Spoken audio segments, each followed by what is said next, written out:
Bien, la siguiente exposición, siempre en el tema de diabetes, nos acompaña en esta oportunidad el doctor Fran Espinosa. Él es especialista en nutrición con orientación en obesidad. Él es educador en diabetes, experto en tecnología aplicada a la diabetes. Es director médico de Cavimedic, que es el Centro de Tecnología e Innovación para la Atención de Personas con Diabetes Lima, Perú, y él es investigador RENACID. El tema es monitoreo continuo de la glucosa en el abordaje de la persona con diabetes. Le dejamos con un fuerte aplauso. Unos minutos. ¿Esto está prendido? ¿No?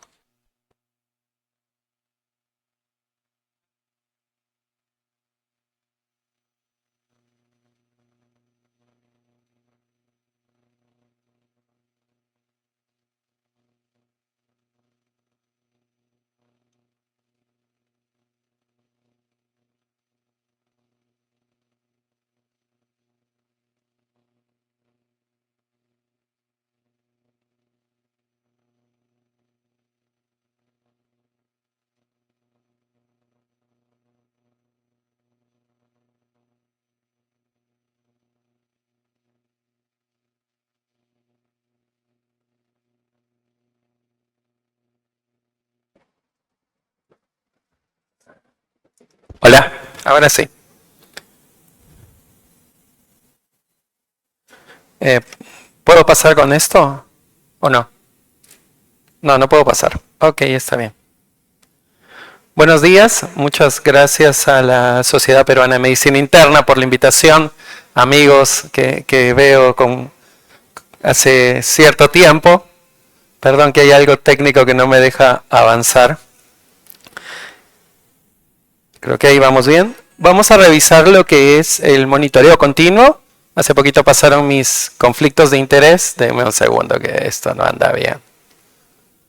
No sé si me puede ayudar, por favor.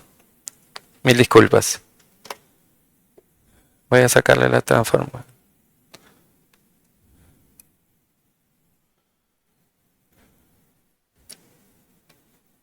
¿Listo? Sí.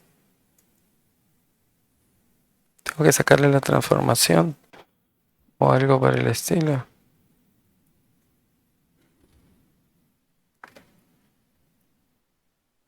Animación.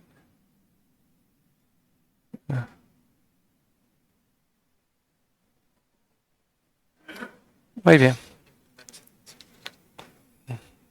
Parece que no.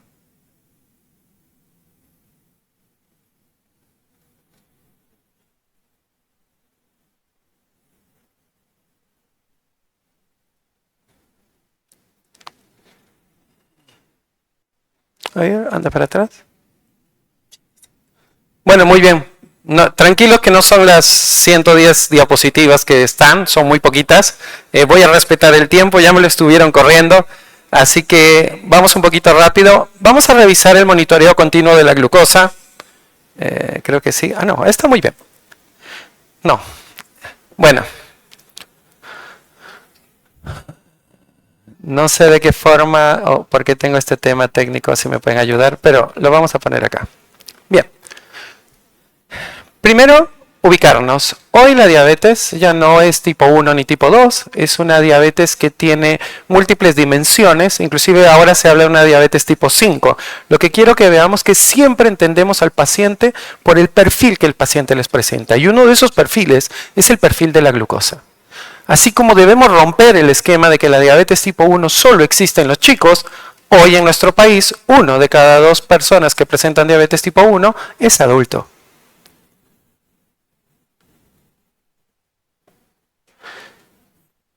Y además, quiero mencionarles que en la fisiopatología de la diabetes no existe un fármaco que cubra toda la fisiopatología.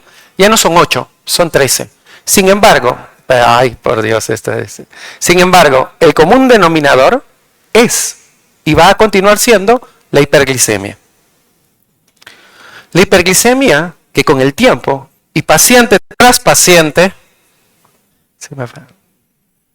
a ver, no sé de qué forma solucionar esto, les pido mil disculpas. Sí.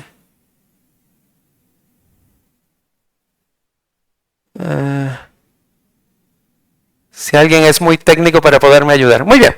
Entonces, esta hiperglicemia sostenida en el tiempo conduce al paciente a las complicaciones macro y microvasculares agregadas a todo el contexto cardio, reno, hepato, cerebro y muy pronto le ponemos el músculo metabólico. ¿Ok? ¿Sí? Estas cosas que van cambiando de determinación. Bien. Si hablamos solo y no siendo glucocéntricos, sino tomando en atención, no funciona, sino tomando en atención el control de la glucosa, lo pasa automático. Solo el control de la glucosa, nosotros tenemos un modelo de la glucosa que es variable interdiario, intradiario, interhorario. Entonces, toda la vida hemos aprendido a controlar la diabetes a nivel de la hemoglobina glicosilada. ¿Por qué? Porque es sólida, porque nos ha enseñado muchísimo, porque tiene más de 30 años de evolución. Pero quiero mostrarles las múltiples caras de la hemoglobina glicosilada. Porque es un promedio. No sé si alguien puede ayudarme porque la verdad que no está en modo reproducción o no sé cómo. A ver. He puesto ninguna transición y nada. ¿Ves? Sigue avanzando sola. Mil disculpas al público.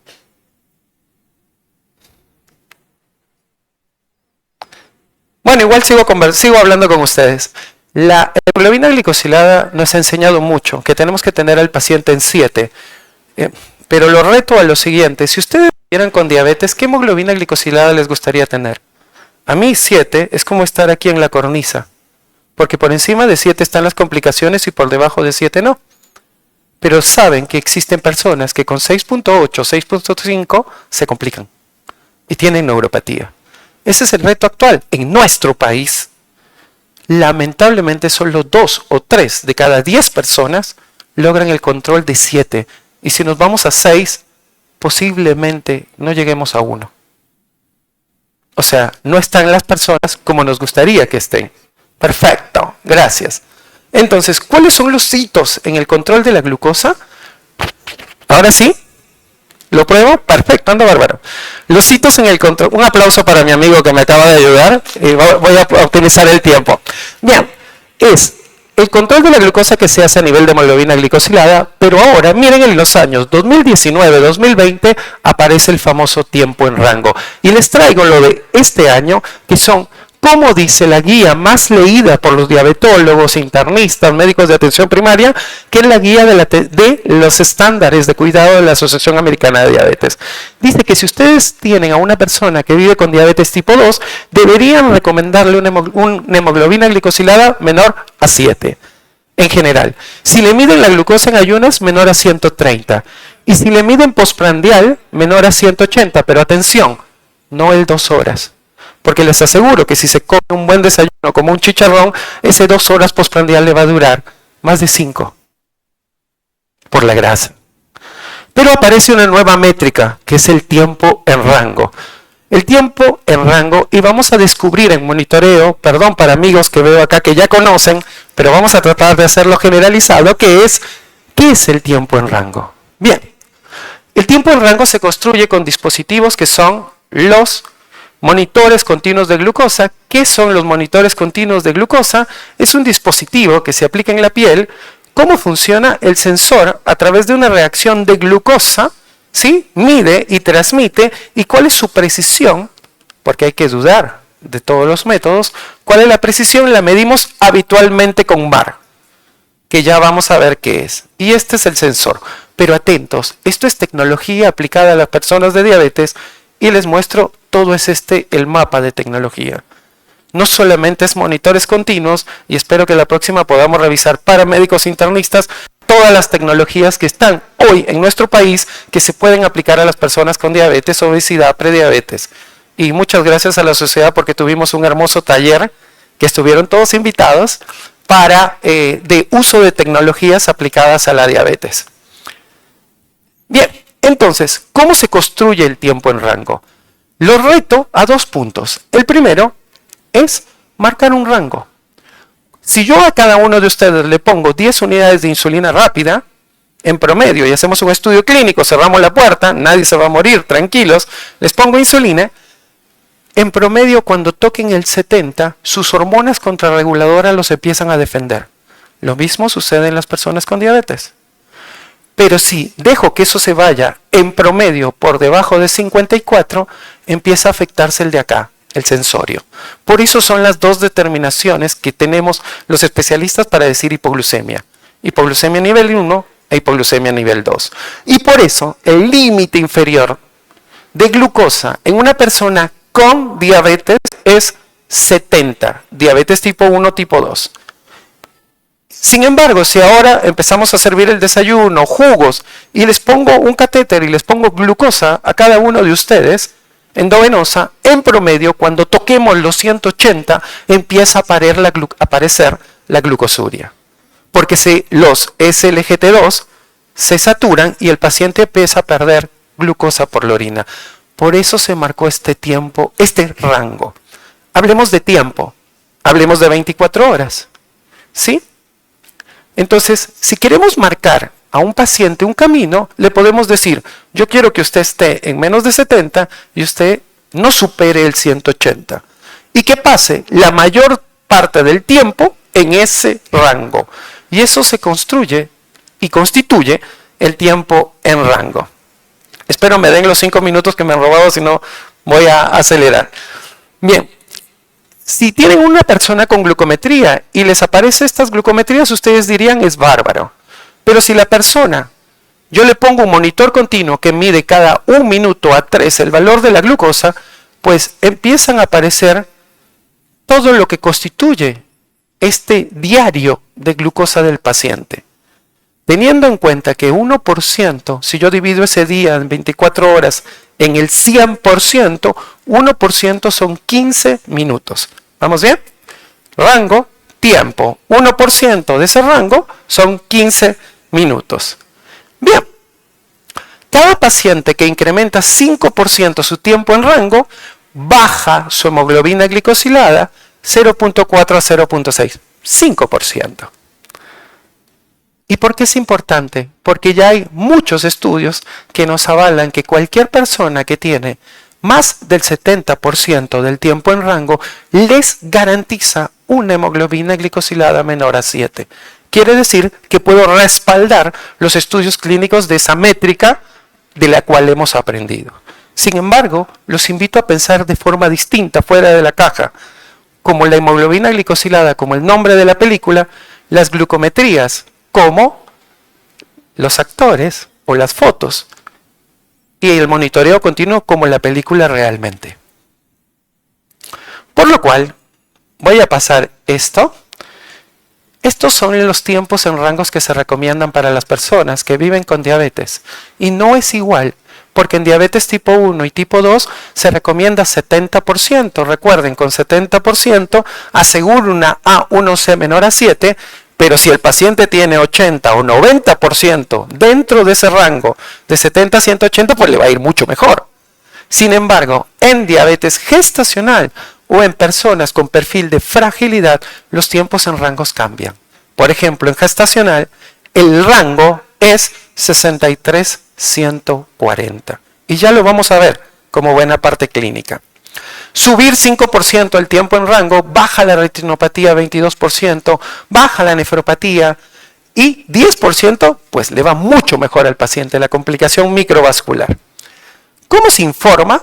Para mis amigos que tienen puesto un sensor continuo de glucosa de nuestro taller, pues cuando terminen sus 14 días vamos a poder ver este informe, que es el que ustedes pueden visualizar cuando un paciente utiliza un monitor continuo de glucosa. Y lo que les va a dar son los días de uso, que son 14 en este caso, el tiempo que la persona utiliza el sensor, la glucosa promedio, el GMI, que es el indicador de la glicosilada, si es que el paciente, durante esas 2 semanas, si es que el paciente sigue haciendo lo mismo durante 3 meses, va a ser muy similar. La variabilidad de la glucosa tan importante en pacientes intra o extra hospitalarios. Y miren, marcado el rango en color verde, ahí están las bajas, Las muy bajas, menos de 54. La alta, que es definida entre 180 y 250. ¿Y por qué 250? Porque si ustedes vivieran con diabetes tipo 1 y yo les saco la insulina, en promedio, en 250 empiezan a generar cuerpos cetónicos.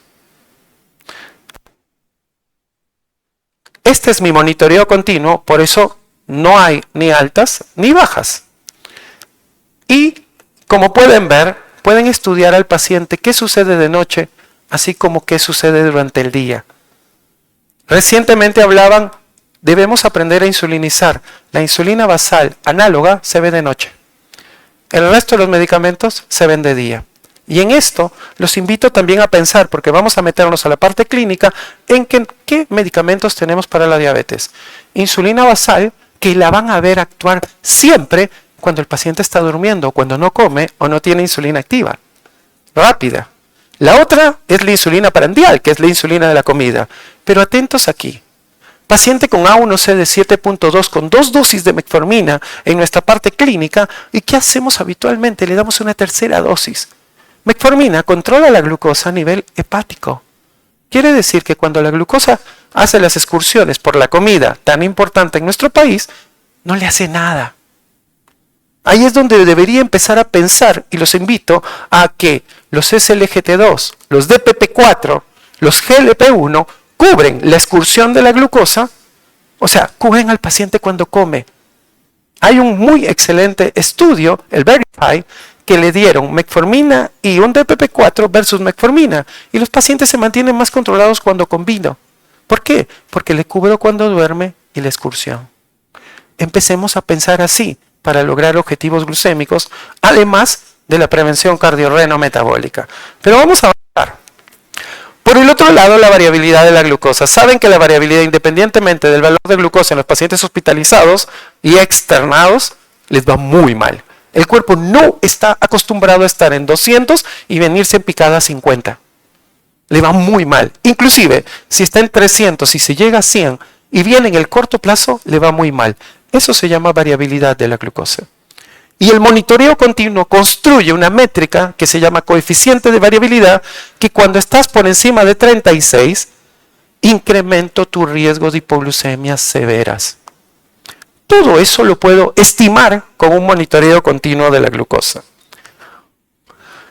Esto no es reciente, esto es la evolución. Si bien en nuestro centro tenemos pacientes que tienen monitoreos continuos, DESCON G7 o Freestyle Libre 3, pues en nuestro país ya tenemos el Freestyle Libre 2 Plus. Pero atentos y hablemos de precisión. ¿La precisión se afecta? Porque puede ser una pregunta. Sí, se afecta cuando la glucosa está por debajo de 70 o cuando el paciente tiene una hemoglobina en sangre menor a 7. Y con la tasa de filtrado no. Hoy a la tarde me toca una segunda charla, espero me acompañen y vamos a hablar de precisión. Pero ahora los invito a ver la parte clínica. ¿Cuál es el escenario de los sensores? También les traje algo muy interesante. Quiero que lo vean que existen. Los que necesitan escanearse, como los de mis amigos, que son los que tenemos en Perú. Los en tiempo real, o sea que el paciente mira a través de su teléfono celular el valor de la glucosa. Si ustedes hacen hospitalización, ustedes en una plataforma ven el valor de la glucosa de todos los pacientes que tienen.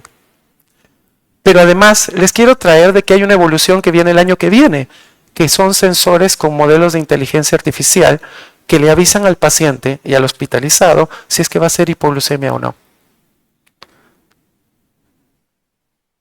Vamos a avanzar. En nuestro país existen muchos sensores, pero les quiero decir algo. Esto no es un cliché, perdón la palabra. Esto es un método que el paciente utiliza y ustedes para tomar decisiones, nosotros. En la FDA solo aprueba 3 sensores por precisión y exactitud. Y dentro de esos nosotros tenemos este, que es el Freestyle Libre 2. Retomando, si quieren para la foto, esto es lo mínimo que debería tener un paciente cuando le calcula el tiempo en rango, el 70%. ¿Cuánto es? 16 a 17 horas, entre 70 a 180. Vamos a la segunda parte clínica. Rápidamente, diabetes tipo 1. ¿Se imaginan lo que es vivir con distrés? Pues la tecnología en diabetes tipo 1 hace rato que necesitábamos esta respuesta y ayuda a los pacientes a abordar todos estos escenarios: la nutrición, la educación, los objetivos y el tratamiento. Ponerle un sensor continuo a un paciente tipo 1 reduce hipoglucemia, reduce cetoacidosis, las complicaciones agudas, reduce todas las complicaciones asociadas a lo panvascular, macro y micro, relacionadas con la diabetes. Pero ¿cuándo? Se le coloca desde el inicio. Desde el inicio del debut le va mejor al paciente, porque no es lo mismo estar ciegos o ver fotos a ver la película.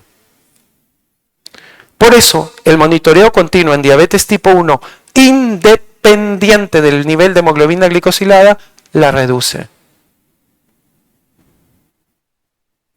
Y mejora todos los scores de calidad de vida. Disminuye la ansiedad, el estrés de tener una hipoglucemia.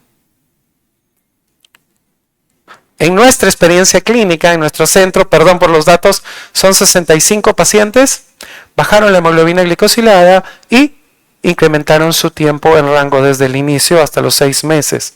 Por eso, el año pasado trabajamos, les cuento, ¿quiénes saben que existe una guía de diabetes tipo 1 en nuestro país? Que la guía de diabetes tipo 1 les cubre a los pacientes el monitoreo continuo de la glucosa. Nos matamos entre expertos, pero está hecha.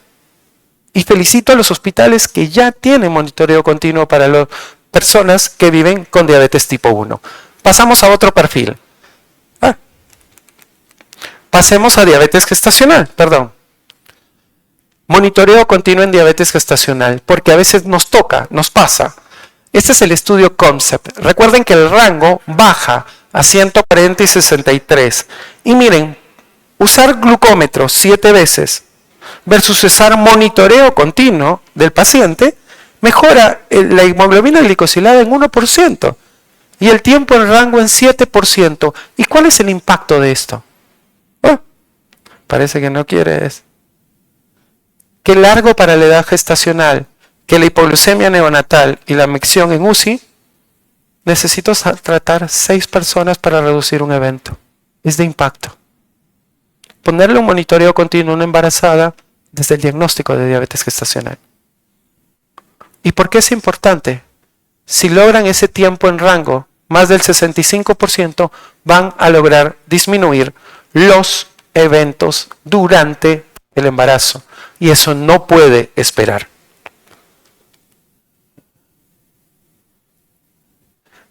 El que tenemos nosotros en nuestro país también ha disminuido la macrosomía. O sea que sirve. Y ahora a la carnecita en estos 4 minutos originales que nos quedan, ¿no?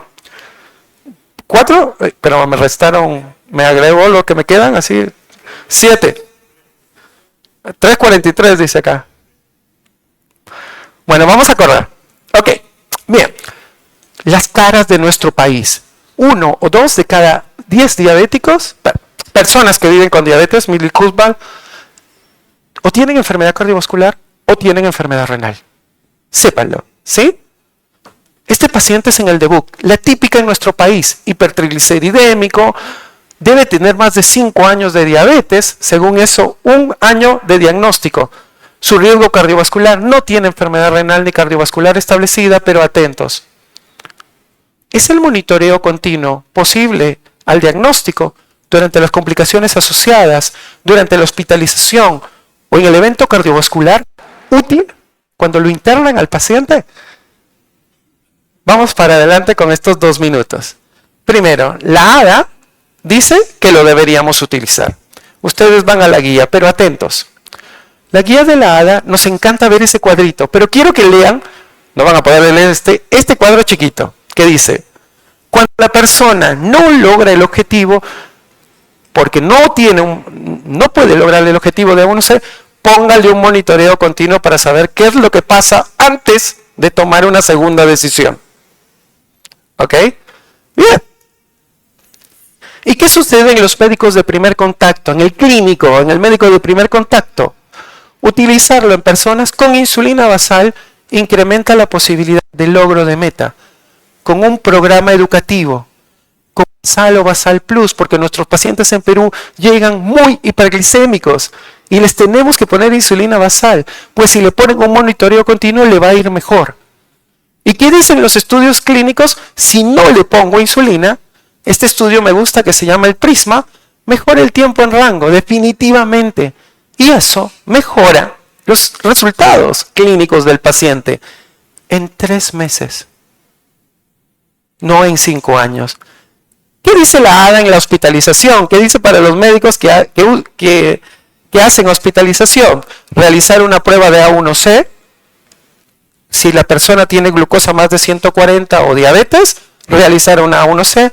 Las instituciones, sus hospitales, deben tener protocolos de manejo de diabetes. Pero si el paciente, en mi caso, yo llego con el monitoreo continuo, ustedes no deben sacármelo, cosa que sucede hoy en nuestro país.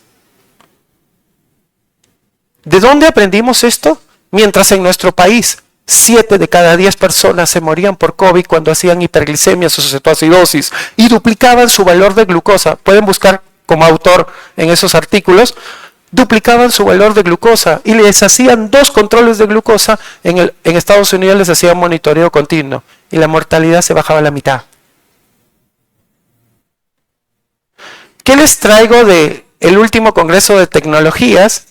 Que utilizar monitoreo continuo disminuye toda causa de hospitalización. Cuando el paciente se hospitaliza, disminuye cualquier situación aguda relacionada a la hospitalización y además disminuye las demandas de emergencia. Pero ¿qué sucede en UCI para ustedes clínicos? En UCI, voy a avanzar por el tiempo, les cuento, si el paciente no tiene diabetes y viene hiperglicémico y ustedes se lo quieren llevar a 100, le va mal. Si el paciente tiene diabetes y está mal controlado con una A1C, 10, no lo quieran llevar a 100. Todo depende de qué, del protocolo que instauren. Mi recomendación, 140, 180 y van a poder navegar tranquilos. Para ir terminando, paciente renal, el paciente renal tiene, hipoglucemias, con o sin diabetes. ¿Por qué? Porque el riñón es el mayor receptor o el segundo receptor de glucógeno y maneja también la glucosa. Y le decimos al paciente en diálisis, no hay problema, su diabetes se resolvió. No, no se resolvió. Es que la hemoglobina glicosilada que utilizas no sirve. Pero la diabetes continúa. Tanto así que con monitoreo versus glucómetro le va mejor al monitoreo. ¿Y por qué es importante? Porque a los 3 años disminuye la progresión de la enfermedad renal cuando se lo colocan al paciente. ¿Se lo debo colocar a una persona? Sí, con enfermedad renal. Voy a pasar, para ir terminando. ¿Cuál es la evidencia que está construyendo el monitoreo continuo en todos los perfiles de diabetes? ¿A qué paciente no le pondrían? Yo hoy no veo a ninguno. Porque este paciente que estaba acá puede empezar a caminar hacia la remisión de diabetes o hacia la normoglucemia. Para ir concluyendo, si yo les pongo un monitoreo continuo a ustedes, ¿saben cuál es el tiempo en rango que deberían tener? No superar los 140 y solo superarlo 45 minutos más de 140. Si lo superan, empiecen a hacer ejercicio y cuidar su masa muscular. Porque la prediabetes puede instaurarse en los próximos 5 años. Mil disculpas por el tiempo, pero voy a respetarlo. 3 mensajes, el monitoreo, úsenlo. Somos una red, hagámoslo en equipo, cuenten conmigo y con muchos de mis colegas que ya aprendieron a utilizarlo. Lo segundo es, el paciente necesita mejor tratamiento. La pobreza genera pobreza. Si aceptamos que no lo puede comprar o que no puede comprar el medicamento, pues la complicación la va a pagar más caro. Él compra el televisor más grande, pero no lo que verdaderamente le corresponde. No, muy duro, pero no somos contadores, somos médicos. Muchas gracias por su atención.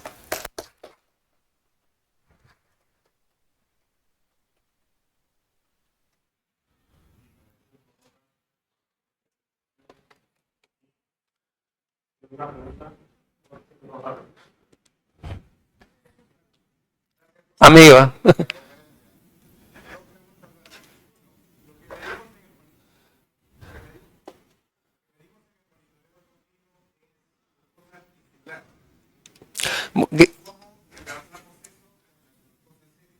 Me, me-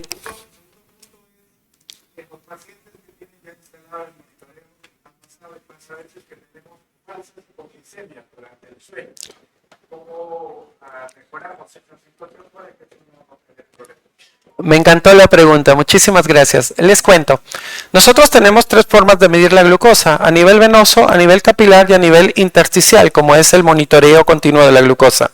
Cuando los valores de glucosa están estables, pues, por ejemplo, cuando la persona duerme o cuando no hospitalizado, cuando la persona duerme, se parecen mucho y no tienen una diferencia mayor al 10%. Pero cuando la persona come, es como que ustedes son un tren y ustedes de adelante son la glucosa venosa, los del medio son la glucosa capilar y los que están atrás son la glucosa tisular. Y nosotros somos el método de referencia.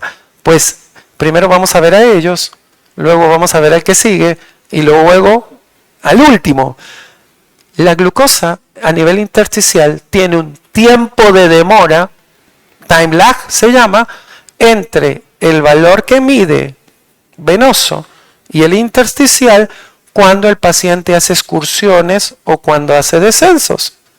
¿Qué se debe indicar al paciente?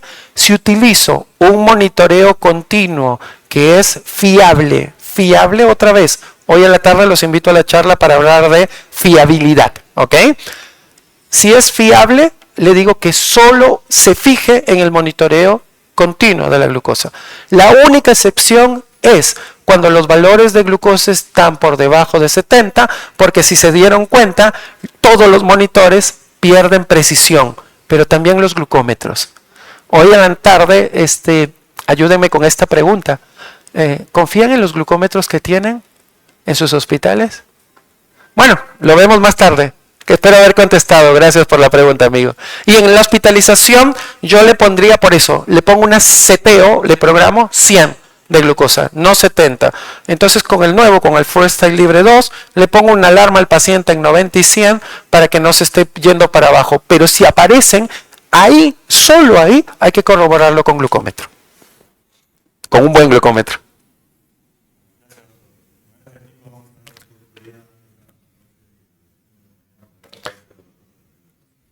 Muchas gracias. Gracias, perdón.